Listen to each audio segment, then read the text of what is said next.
Hello, everyone. My name is Jenny. Nice to meet you if we have never met. This is my channel called Alma Guerrera, which I already translated to English, which is Warrior Soul. How are you doing today? I need to explain a couple things. This is the first time I record in this setting. This is the balcony from my building. One of the balconies in my building, anyway. I decided to record here because it gives me a little more privacy since my partner is in the apartment as well, and also because I get more natural lighting here. However, you will hear noise coming from the park and from the neighbors, so I hope you understand that and can hear me well still. So again, thank you so much for being here. I wanted to talk about something that is really a sore topic for many people. And I want to first clarify that I'm not an expert. I'm not studied in psychology at all. Like, I can't really say that I know these things for a fact. These are only things that I know out of my own personal research and my own personal journey with this. So, I wanted to throw that disclaimer there just in case. Second, I have my notes here, so you'll see me looking at the left. So I'm sure if you landed in this video, you already know what compulsive shopping is. It's an acquired behavior where you can't control the amount of shopping that you do. And it can be of anything. Pretty much anything where you spend in excess and it leads you to sometimes acquiring debt or just simply not having enough money ever, spending all your money. And I wanted to talk about this because this is something that I've been through for many, many years. I've been through waves of having huge amounts of debt because of it. The first time that it happened to me, I was like 19 or 20 years old, and I had my first job, my first full-time job, and I was offered a credit card, and it all just went downhill from there. Like, I've been through cycles of paying all my debt and then getting in debt again, and then paying all my debt and getting in debt again, and it's been like the whole thing, which I can talk about with more confidence now, but it's been something that has been very embarrassing for me. And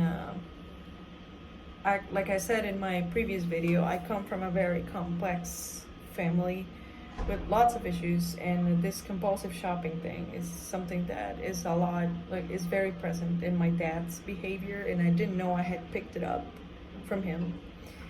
And if you know how addictions work, then you know that people are born with addictive personalities. And I'm sorry if I'm not explaining it well, like in the scientific psychological terms, but people are born with addictive personalities. So whenever you cannot manage your emotions properly, you can develop any number of addictive behaviors that would kind of help you to cope with whatever emotional issue you have, but the problem is that they become a pattern that gets addictive, so it gets worse every time, and compulsive shopping is one of them. It can be alongside with the usage of drugs and alcohol, which I also got into later on in life, but I remember ever since I was in high school, my dad would give me money to take to school, and I would just come home without any money because I had spent it in magazines and body cream. And it escalated from there, and when I became a grown-up, it caused lots of issues with my personal finances and then when I was married, it caused a lot of issues with my ex-partner. So it's been a cause of issues in my life, and I wanted to tell you about how I've worked on overcoming it and how I'm still working on overcoming it. there's one thing. The first point I'd like to touch on is a few things to look out for to know if you're a compulsive shopper, which is, I have some notes here. So there's a preoccupation with shopping for unneeded items. So you might really like spend a lot of time like looking for something to buy and adding them to the cart and things like that. There's the spending a great deal of time doing research on items that you want and then deleting them and adding them and going back and forth with that. There's a difficulty resisting the purchase of unneeded items, the financial difficulties, and the then obvious problems at work, school, or home because of your uncontrolled shopping. So the first thing I would say, in order not to make this video extensively long, is you won't get cured if you just trying to suppress it. It doesn't work with any addictive pattern. It won't work with compulsive shopping either. Like, it doesn't help like to cure the root of the problem if you just go and cut your credit cards. It can, of course, stop it from continuing to happen, but then you might, if you're in that pattern, you'll find ways to still do it because it's an addiction. So what you actually need to address is the deep root of the problem. Try to work on your internal issues. So why is it that you feel that need to shop? Because you shop because you feel like a positive reward when you do it, and you secrete all those happiness hormones that the body secretes, but then afterwards then you feel guilty about what you just did, and you would need to actually seek help to find where this originated. If you had a difficult childhood, if you have self-esteem issues, there are a number of things that can be the root cause of the problem that I'm not really qualified to explain really well, but this is as much as I know.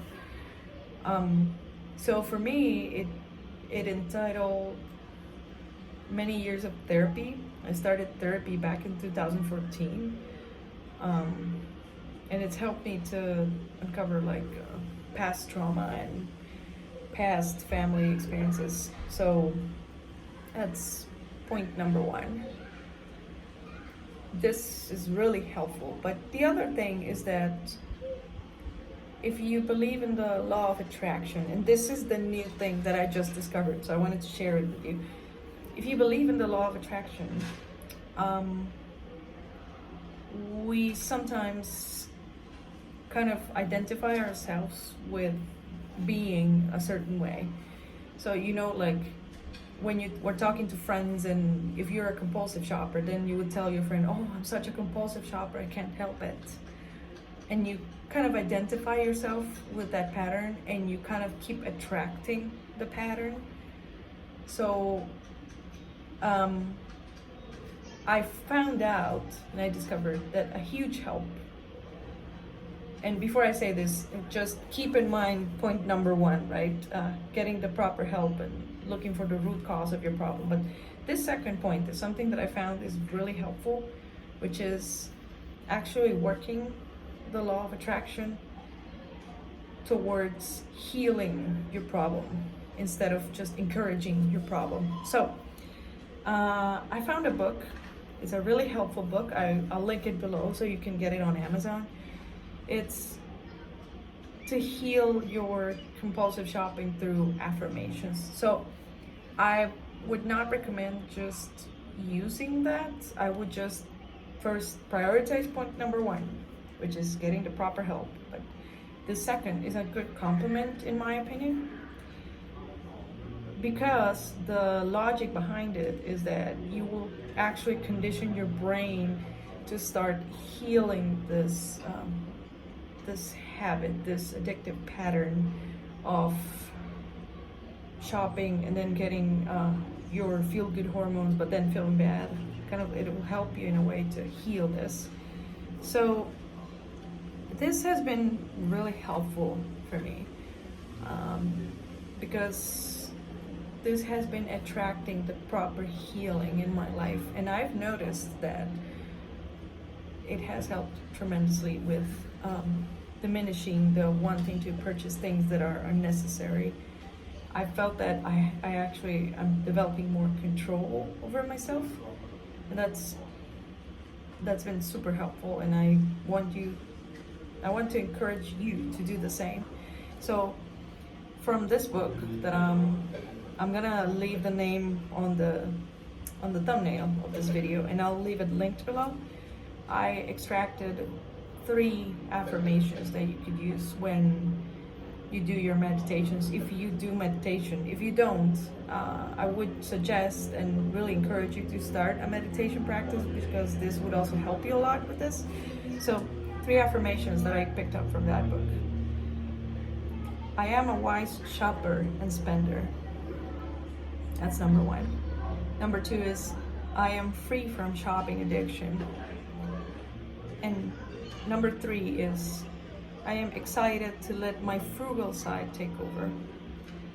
So if you repeated these affirmations every day in your meditation, even if it's for a couple minutes every day, you will start prepping your brain to receive the healing that you need. And also, try to watch out for what you say. Don't keep telling people that, oh, I'm such an overspender, things like that. Try to actually unidentify yourself with that. Try to say to yourself that you're frugal and you're a good spender, even if at first you don't really believe it, because you know it's not true. But if you start saying it to yourself, you'll end up actually believing it. So that's what I wanted to share with you. I'll leave the book link down below so that you can purchase it as well. And thank you so much for watching. If you're not subscribed, you can subscribe below. And you can find me on my social media below, and we can have a chat and discuss. Bye.